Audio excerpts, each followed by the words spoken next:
Na, ezt látnotok kell, mert ettől nekem is leesett az állam. Soha nem voltam híve a géllak leoldásának, mindig inkább lereszeltem a géllakot. De most a Diamond Nails-nél megjelent egy tökéletes oldószer, én sem hittem a szememnek, nézzétek, ez az a Soak Off Remover. Ezt föl kell vinni vékonyan a köröm felületére, és hagyjátok körülbelül 2-3 percet akcionálni. Már tettem fel egy videót erősített géllakkal, de ott valahogy nem akart igazán összejönni csak a második esetre, mire itt a második csodaszer, ez az eszköz, rájöttem, hogy hogyan is kell használni. Először csak lefelé próbáltam kapargatni. Nézzétek, csak látszik, hogy a körmön milyen szépen már elkezdte feloldani ez a szer a géllakot. Aztán rájöttem hamarosan, hogy nem csak lefelé kell húzogatni, hanem leföl kell tologatni ezt az eszközt, és amikor fölfelé tolod, akkor szedi le igazán csak szépen a géllakot.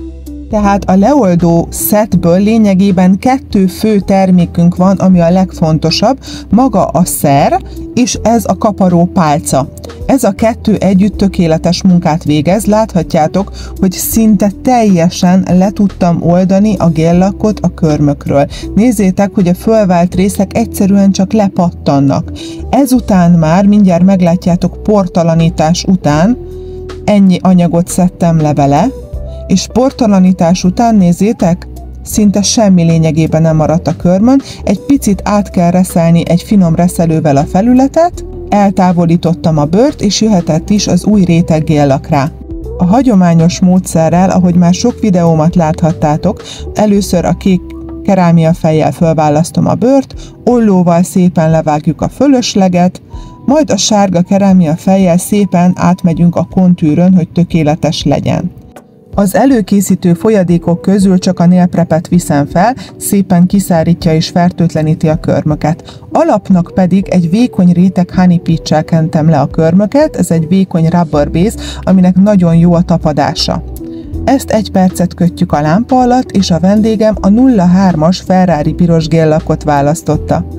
Felvittük 2 rétegben a körömre, gyönyörűen fed, amúgy már egy rétegben is. Szépen a kontűrre mindig figyeljetek oda. Fényzselének pedig az Ultra Gloss Plus-t választottam, nagyon szeretem, mert nagyon erős és tartós. Hogyha úgy gondoljátok, hogy segített nektek ez a videóm, kövessetek be, mert sok hasonló videót megtaláltok még az oldalamon.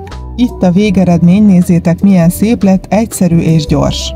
És minden terméket megtaláltok a Diamond Nails webáruházaiban.